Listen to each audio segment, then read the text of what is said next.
esse binômio saúde e doença é fundamental.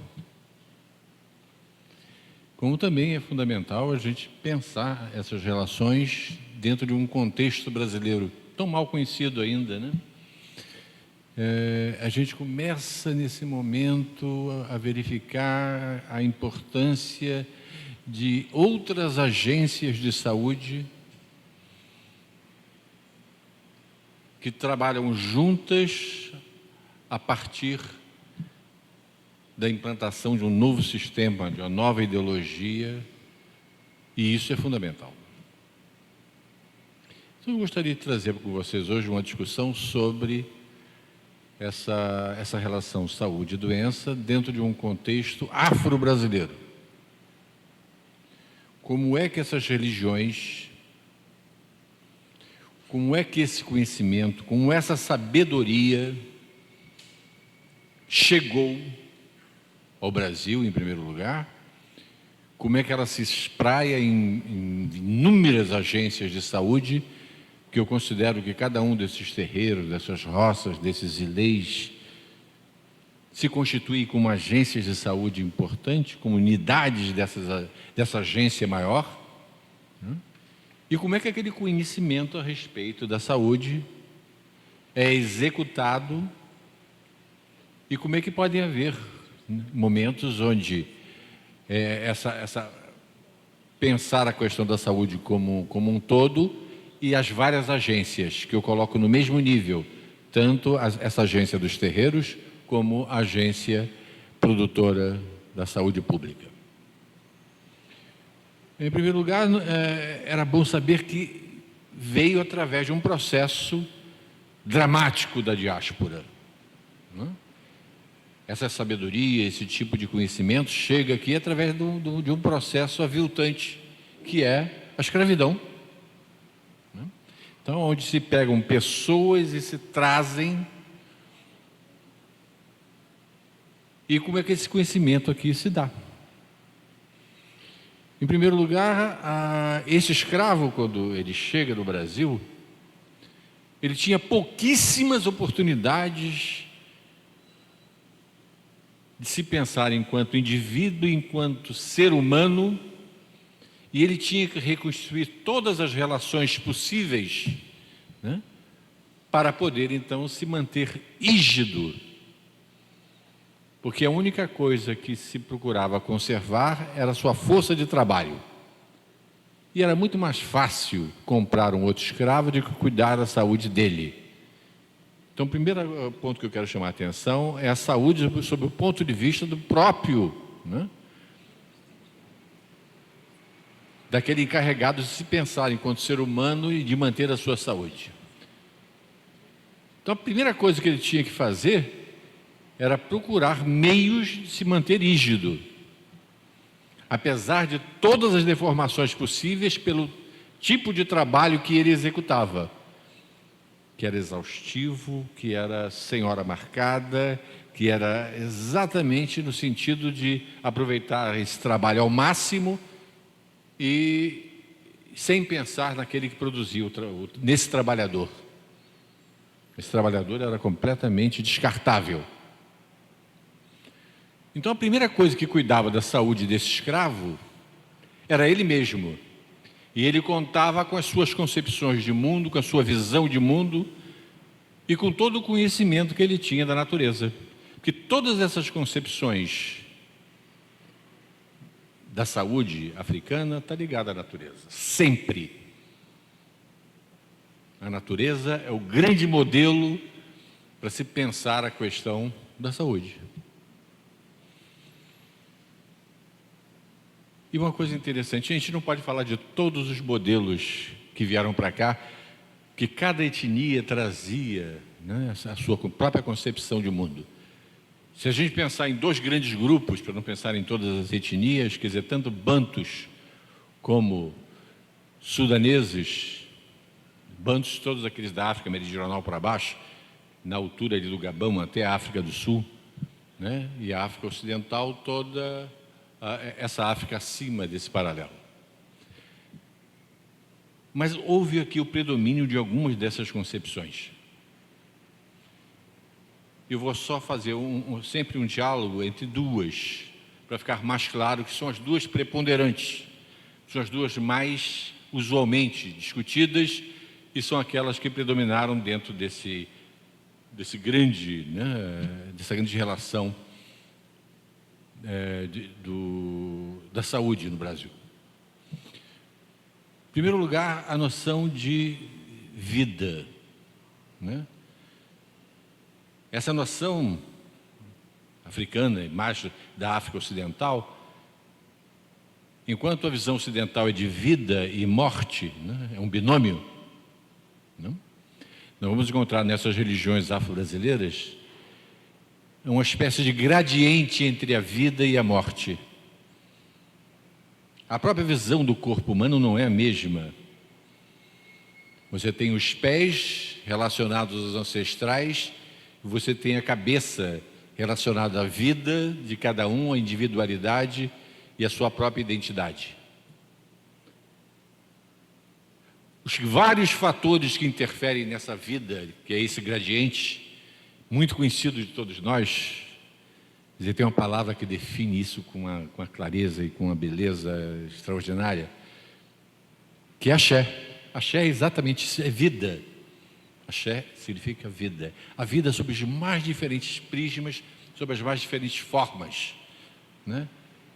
É axé quando diz assim, que isso aconteça com você, né? Que essa energia lhe dê essa possibilidade. Então, várias acepções de axé que já tem no seu núcleo comum a palavra vida, que é fundamental.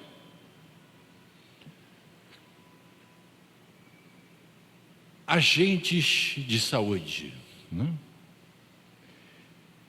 Um dos principais era um personagem chamado Onishegun. Oni significa senhor em Yorubá.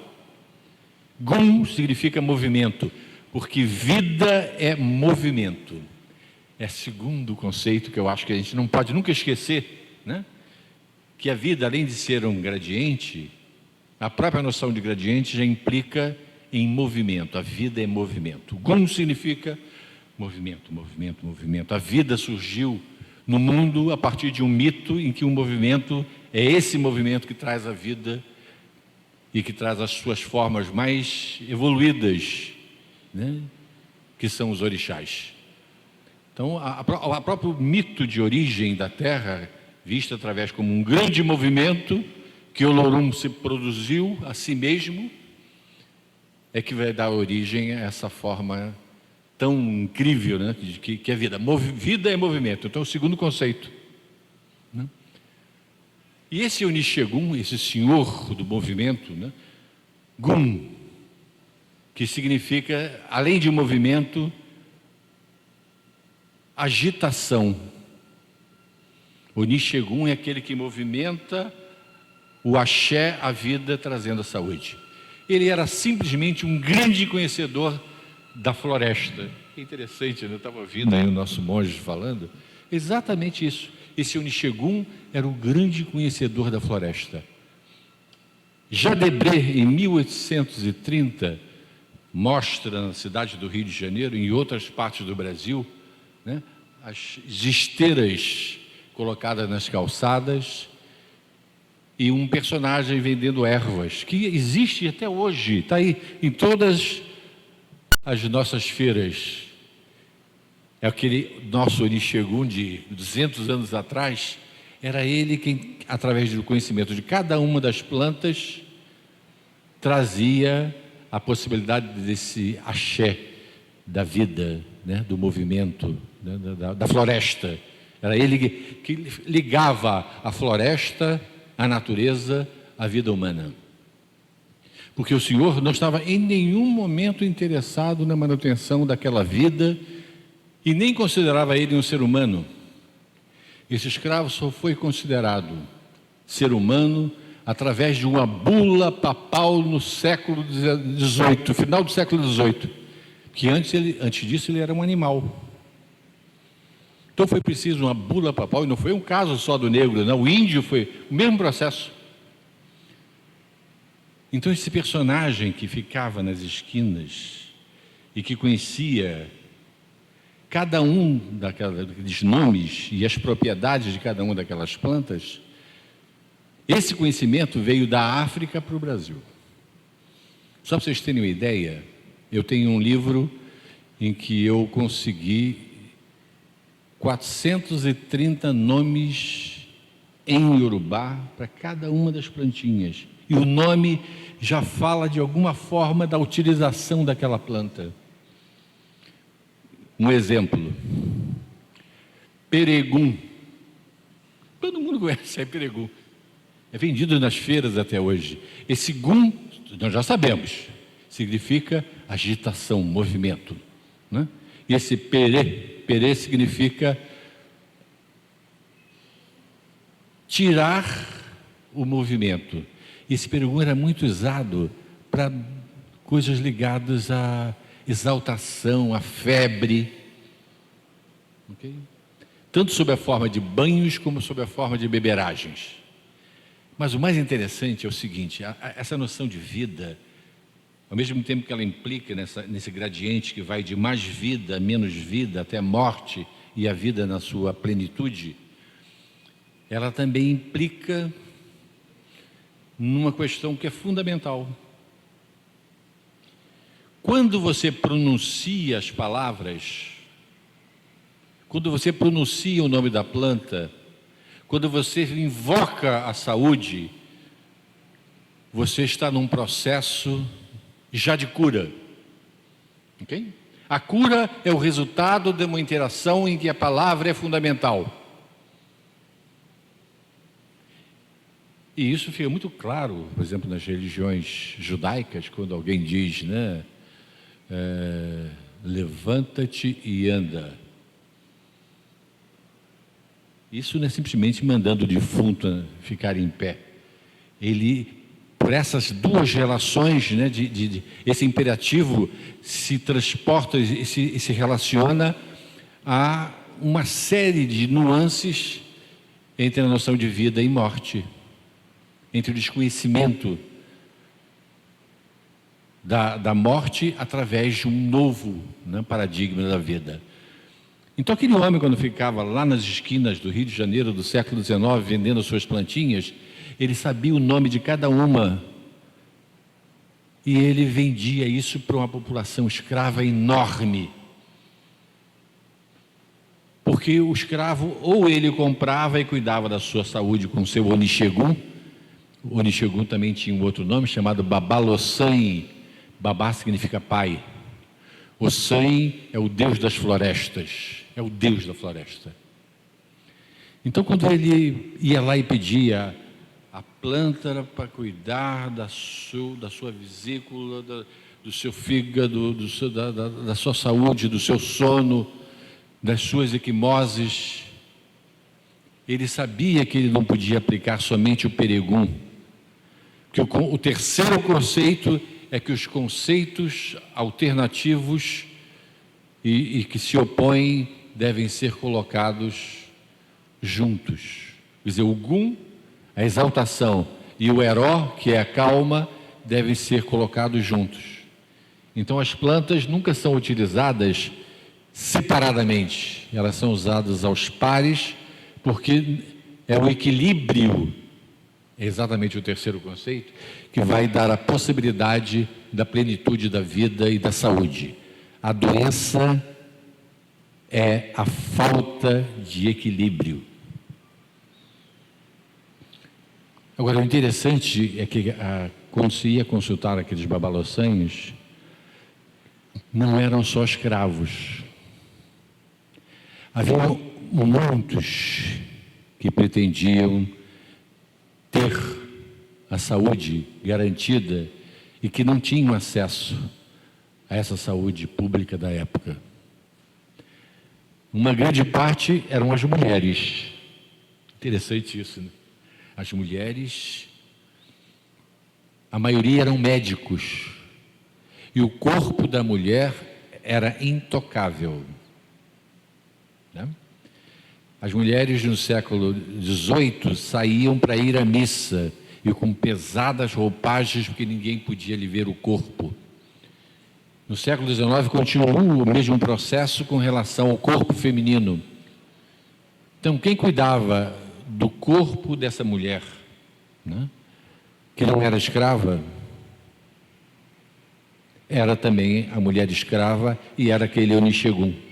Especialmente quando se referia a doenças venéreas. E o homem do século XIX, até o século XIX, e até hoje, em algumas vezes, ele era extremamente promíscuo. E ele trazia todas as doenças sexualmente transmissíveis para dentro da casa grande, digamos assim.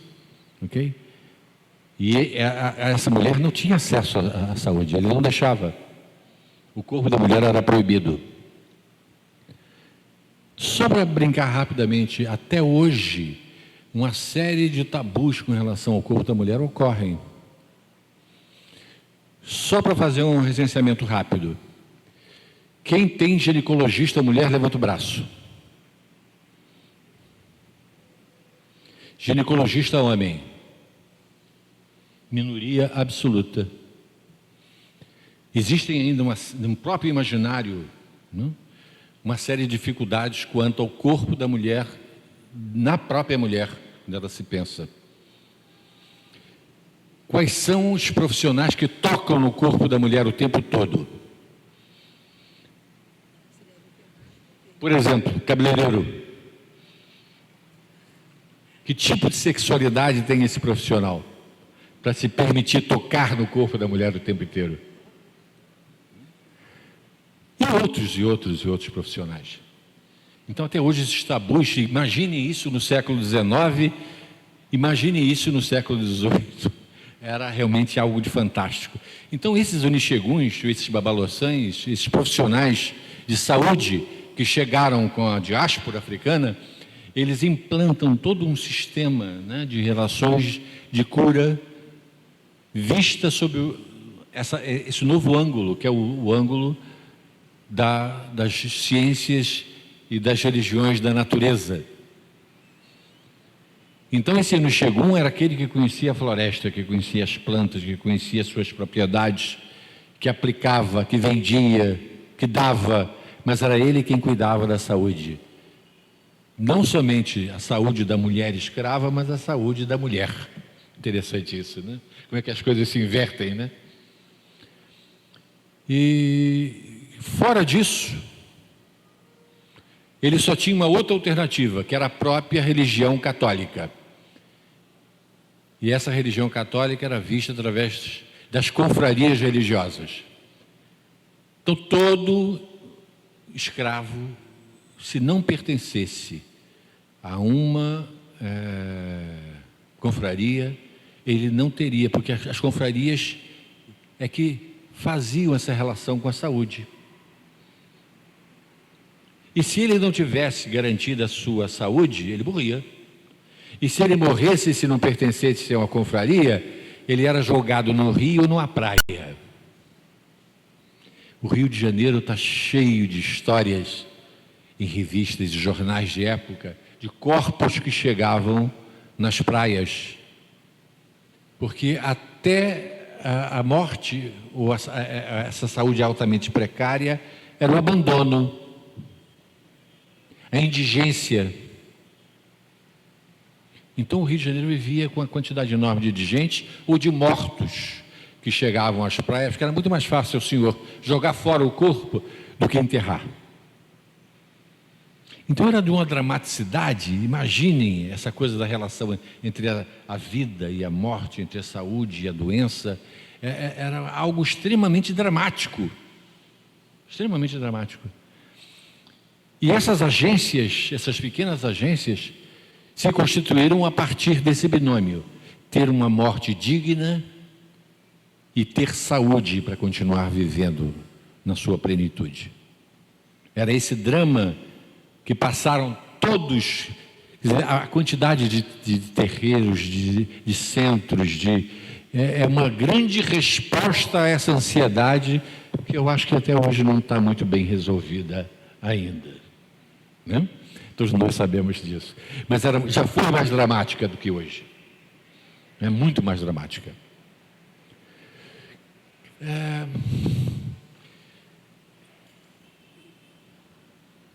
O Brasil é um dos poucos lugares onde foi possível surgir os templos religiosos. Tá? Esses templos religiosos surgiram a partir de um grande pacto social.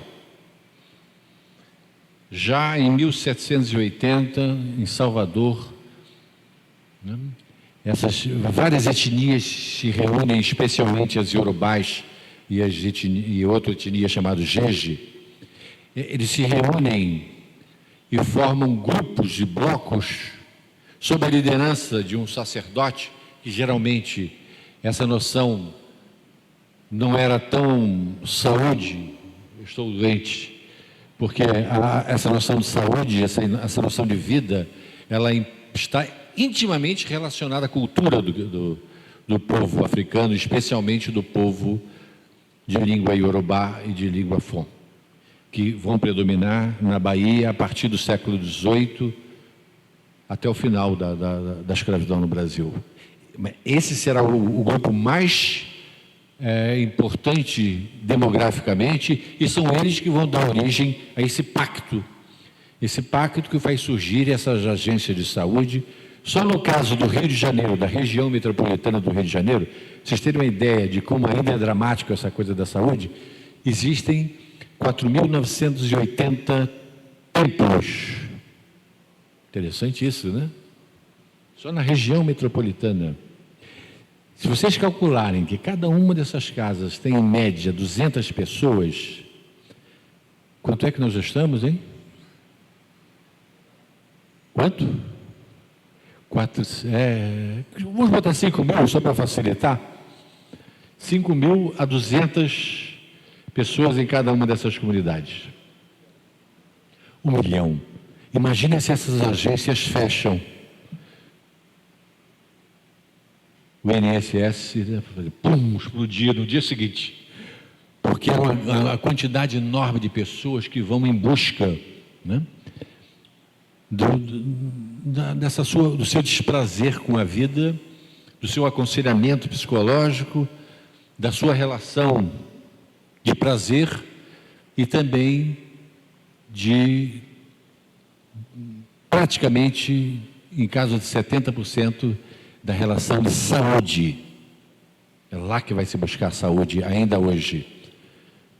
Porque a grande diferença não é aquele acolhimento que se vai lá no INSS, em que você diz nome, ele olha assim, sexo, o que você tem?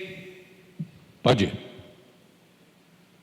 Primeiro que nesses templos, nessas agências, não se cuida de unha, cabelos, fígado, nem olho.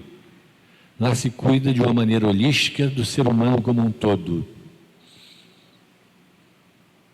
É o contato, é o abraço do orixá, é o abraço do inquice, o abraço do vodum, que são deuses negros.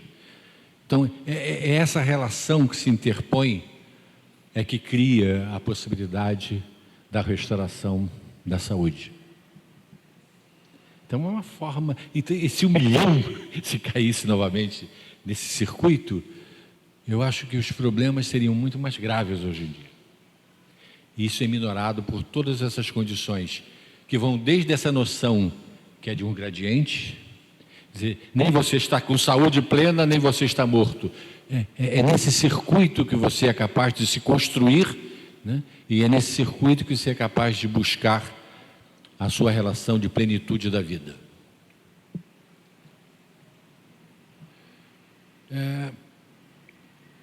Um outro ponto fundamental são os fatores que vão influenciar, né, essa noção de vida.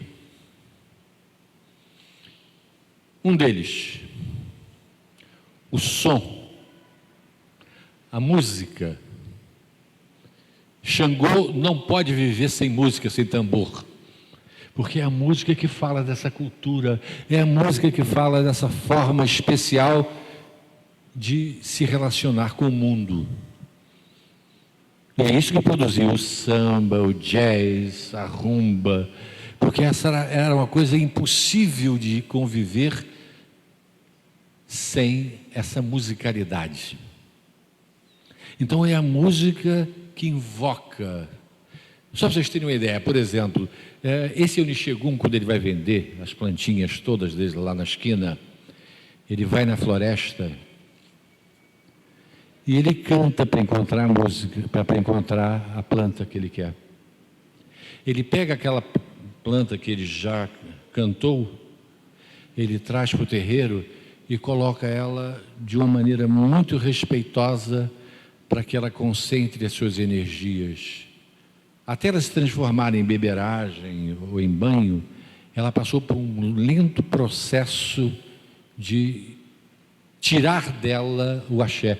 A música tem esse sentido.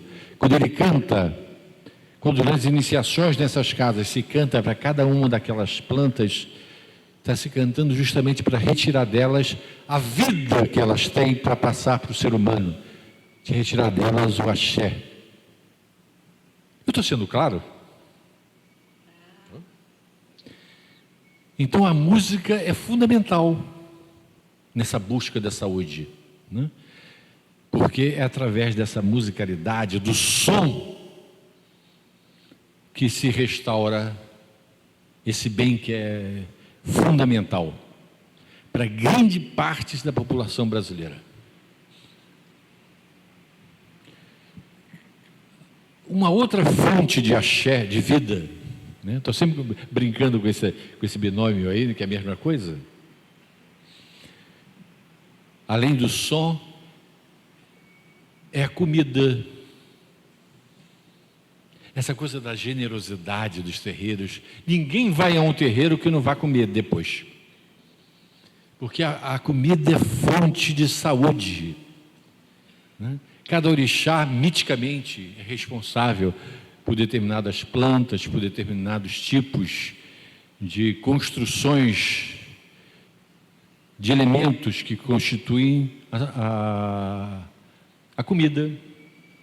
Dizer, o arroz, o feijão fradinho, isso tudo é transformado para que dele surja o axé, a vida. Cada um dos... Existe uma grande festa nas casas de candomblé chamado Olubajé. Jé significa em Yorubá comida.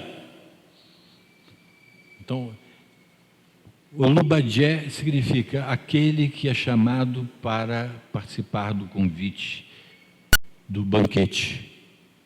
Porque o banquete é a grande festa da saúde coletiva do candomblé. É lá que se canta para Obá Luaiê. Obá é o rei e Lu da terra. Esse grande senhor da terra que vem. E essa própria festa, esse grande ritual coletivo de saúde, tem um mito que fala, né, de como ele surgiu. Talvez uma das formas mais expressivas de denegação, de esquecimento, né, de não participação.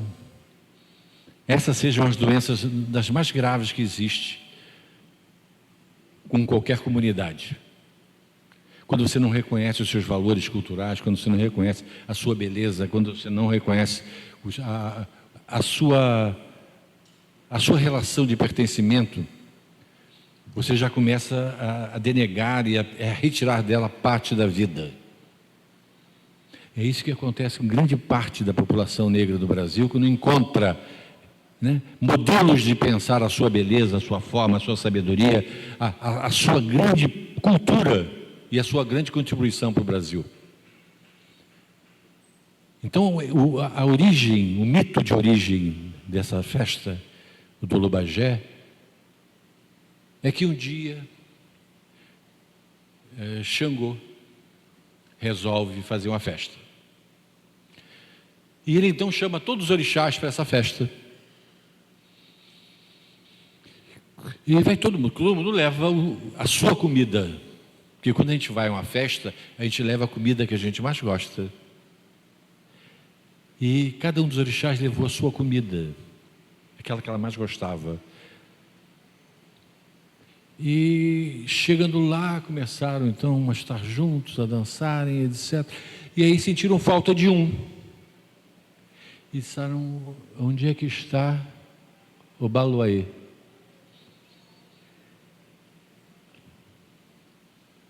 E ninguém viu o Obaloaiê. O que eles fizeram então? Perguntaram a Xangô: onde é que está o Obaloaiê? Ele disse: não sei. Naquele momento eles tiveram certeza que ele não tinha sido convidado. E que isso era uma grande ofensa. Esse esquecimento tinha vários significados. E eles: ninguém pode esquecer o Senhor da vida e da morte. Vejam sempre, ninguém é Senhor só da morte, ninguém é Senhor só da vida. É aquele gradiente que eu falava como primeiro tipo de conceito. Ele é o Senhor da vida e é o Senhor da morte. Então os orixás, cada um pegou a sua comida e foram para casa, para o palácio de Obaloaiê. Quando chegaram lá, disseram: viemos fazer uma festa. Ele disse: eu sei. Trouxemos a comida. Ele disse: eu sei. Viemos comemorar juntos. Eu sei. Vieram comemorar o meu esquecimento. Disseram: não, em hipótese alguma. Ele disse: não, mas eu não esqueci nem vocês, nem o meu povo. E manda reunir o povo da cidade inteira numa praça pública. E lá ele pega a comida e distribui entre todos. Então é esse exemplo que o mito dá, que a vida não está somente no indivíduo, ela faz parte de um contexto maior em que estão todos os nossos amigos, parentes, vizinhos, semelhantes. E que essa partilhar a vida é fundamental. E é essa festa onde se produzem mais de 21 tipos de comida de cada um dos orixás, e que essa comida é renovada a cada ano como um grande pacto de se lembrar sempre da vida, da morte, e aquela comida é o axé que vai garantir a cada ano que as pessoas voltem e renovem esse contrato com o Senhor da vida e da morte. Eu acho que a gente está precisando renovar essa relação da vida e da morte, né? Com essa saúde pública, com essa coisa de dividir e não pensar que é essa saúde vista sob o ponto, né? Sob o único ponto, sob o ponto da medicina alopática, né? Essa medicina tem que se associar às formas, a outras formas, para que ela possa produzir a saúde, porque a saúde não está só no fígado, no olho, nem na perna. Ela faz parte de um contexto maior em que o ser humano é fundamental. E esse ser humano completo, esse ser humano que deve ser cuidado sob as suas mais diferentes formas e expressões. Muito obrigado.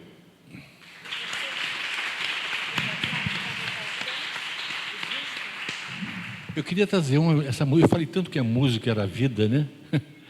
Vocês querem ouvir um pouquinho dessa coisa da vida, né? Como é que ela é pensada? Vamos lá então. Esse mito, ele vai ter um rebatimento exatamente em algumas dessas canções.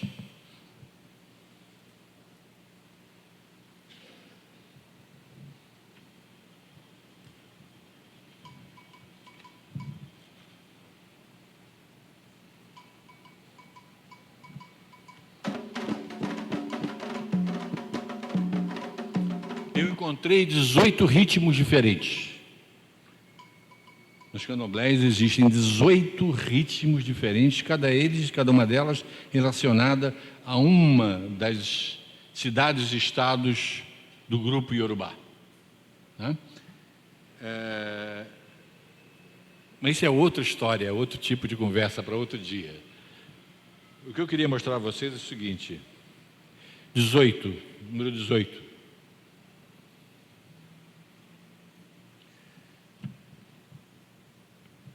Comer significa vida, comer junto significa estreitar os laços sociais.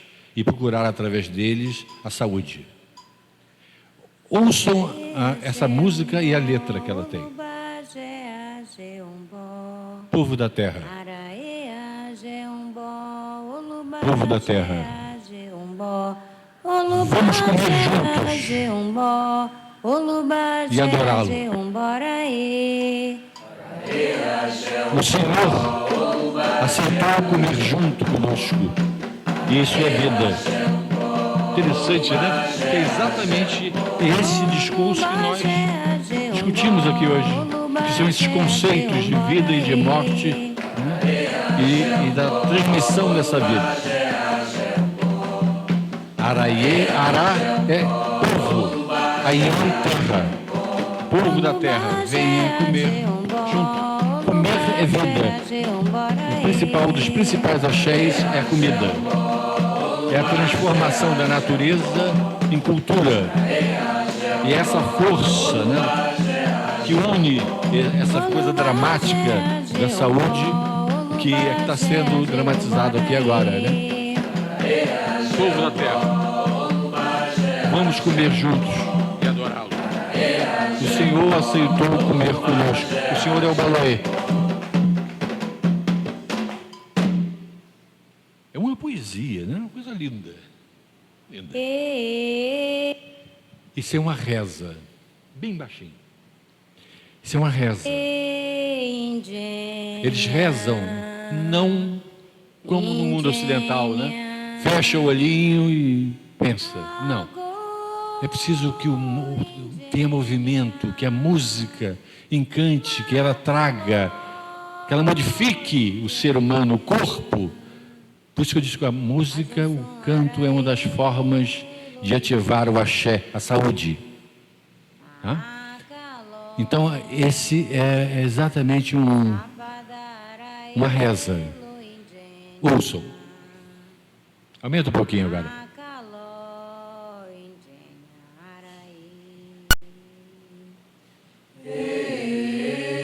O mais velho canta e a comunidade responde. Agora é a comunidade respondendo.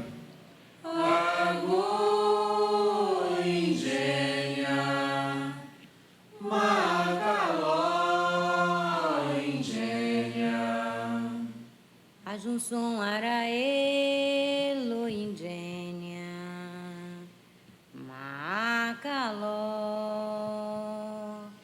sapadara. São as diversas faces de Deus da vida e da morte. Sapatá, Omulu, Odionilê, são títulos que ele tem, né?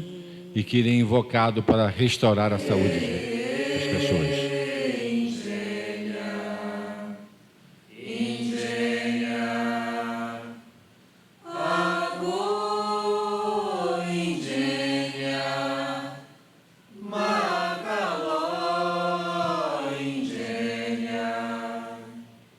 Ajunsun araelo ingênia macaló sapadara elo ingênia macaló. O Senhor chegou, ele veio e trouxe as suas cabaças. As cabaças estão cheias de axé, vida, remédio. E ele distribui esses remédios. Higiene é um dos títulos de Obaloi. Que ele venha sempre e nos traga saúde.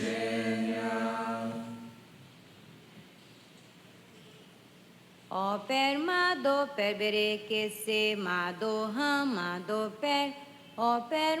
Esse é o momento em que, depois de todos servidos, depois que as pessoas comem, depois que o que sobra é passado, né, nas folhas pelo corpo, como quem retira as energias negativas, como quem tira a doença, como quem retira aquilo que não é necessário e que maltrata, que castiga, que traz mazelas do ser humano, aquela coisa coletiva é levado novamente para a natureza. Porque tanto a saúde como a doença estão na natureza.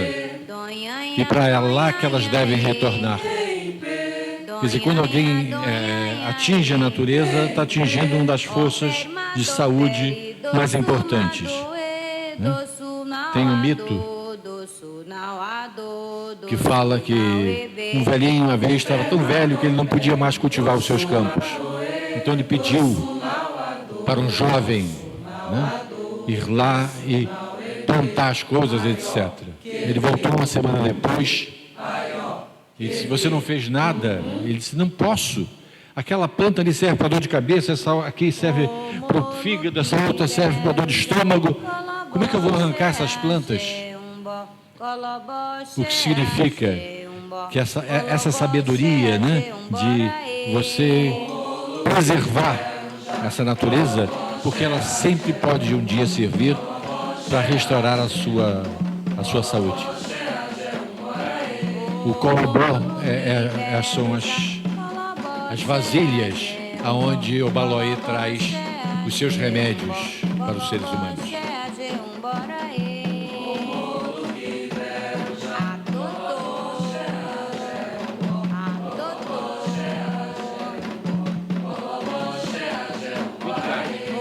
24.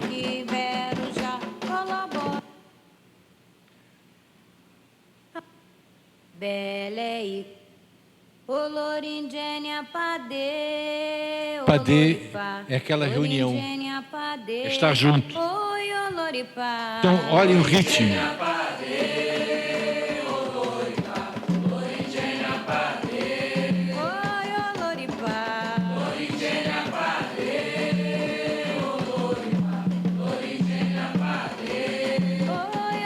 Vamos juntos celebrar a vida, vamos comer juntos. Aliás, em várias religiões, comer juntos significava a vida. Né? Isso é interessante, né?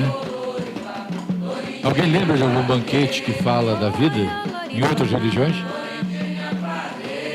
A Santa Ceia é uma delas, né? É exatamente isso.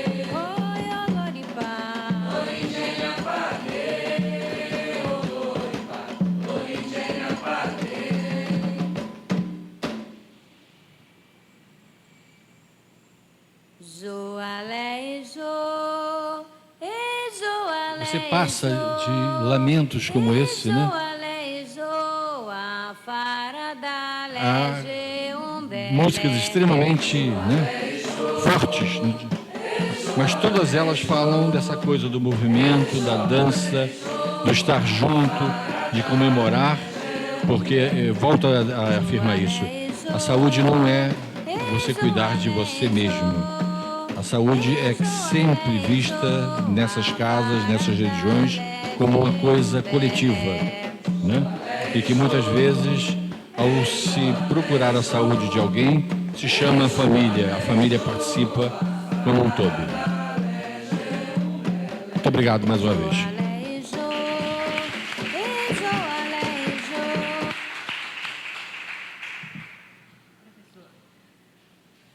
Bom, estou à disposição para perguntas. Eu gostaria de saber da sua autoria. Eu posso escrever no quadro, se alguém se interessar, por esse livro do professor. Obrigada. Desculpe? O CD. Também vem junto do livro.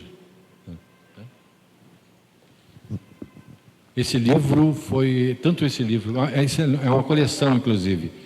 Ela é o resultado de um trabalho entre a Universidade de Paris 8, na França, e a UERJ, à época, sobre saúde.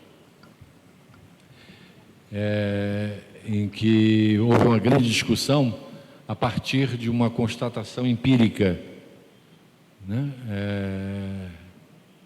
francesa, que dizia que brasileiro não pira como imigrante. Coisa engraçada, né? Ele sofre as maiores dificuldades, mas dificilmente ele pira. E a maioria dos imigrantes, o grande problema da imigração francesa é que uma grande parte dos imigrantes piram numa determinada época. E o brasileiro não. E que suporte era esse? Que tipo de relação era possível, né, estar dentro desse imaginário que são essas religiões afro-brasileiras, que são extremamente como uma forte ponto de apoio, né?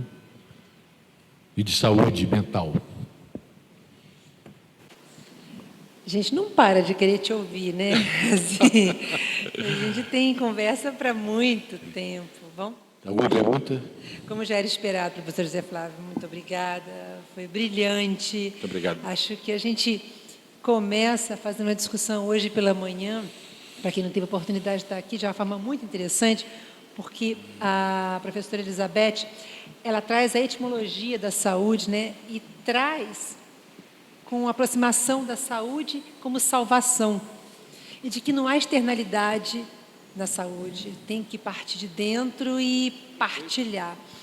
A cantora Sandra de Sá diz que, além de partilhar, é uma questão de atitude.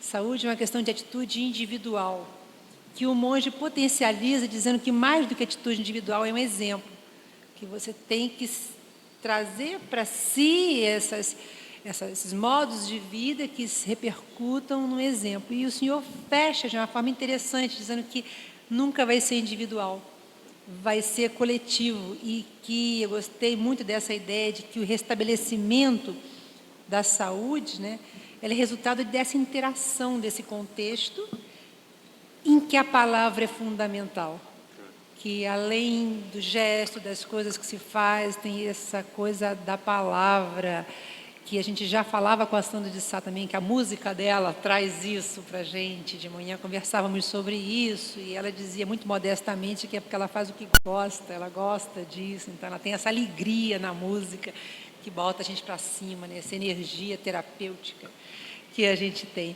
Assim, particularmente o seu cuidado em falar da alimentação, uma vez que muitos daqui são alunos de nutrição. Muito obrigada por esse novo olhar. Eu acho que eles vão voltar para a faculdade enlouquecendo os professores, trazendo dúvidas, questões, que vai ser fantástico. Essa é a grande missão da universidade, pedir aos professores para que se repensem, para que se recriem, para que a gente faça coisas novas. Realmente, muito obrigada. A gente ainda tem um tempo para perguntas, tá? E a gente pede que as pessoas se identifiquem, e a Nayara vai passar o microfone. Esse livro é essa discussão, é sobre saúde e sobre o alimento como uma fonte de vida e de axé, de força. Palas Editora. Boa tarde, meu nome é Cíntia. O senhor definiu doença como a falta de equilíbrio. Deixa eu saber no candomblé como é feita essa busca pelo equilíbrio para prevenir doenças.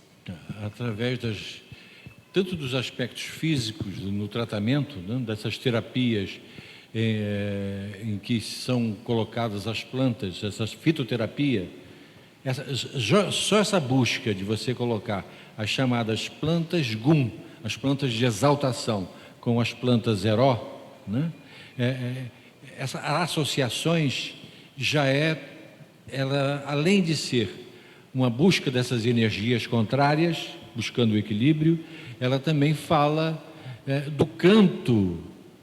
Esse canto já traz embutido dentro dela essa noção de equilíbrio, de força, de movimento e de coisas estáticas e de coisas que são capazes de trazer a calma, né? Então, por exemplo, no próprio nome da planta, peregum, já fala gum, que é exaltação, né? Quando você fala em plantas que chama-se, por exemplo, onieró, eró significa calma. Então, você sabe exatamente quais são as plantas de calma e as plantas de exaltação que devem ser combinadas em busca dessa coisa conceitual do equilíbrio do ser humano. Ok? Foi claro?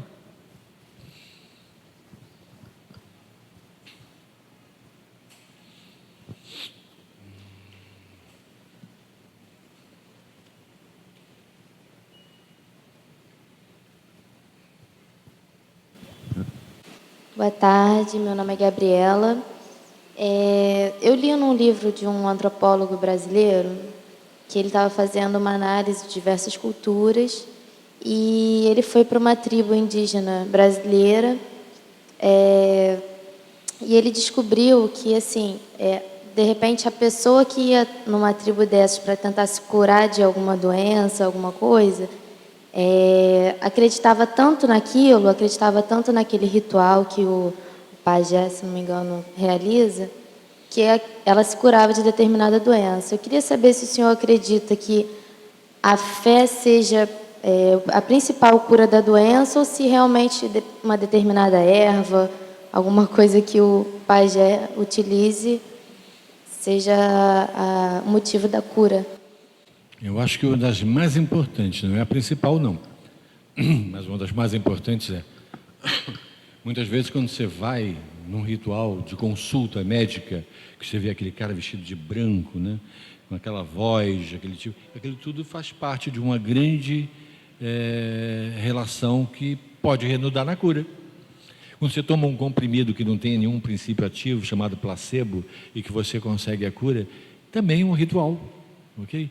Então, esses rituais de cura são inúmeros, inúmeros, inúmeros. E se você não acreditar neles, difícil, hein? Entendeu? Muito difícil. Ok, muito obrigado.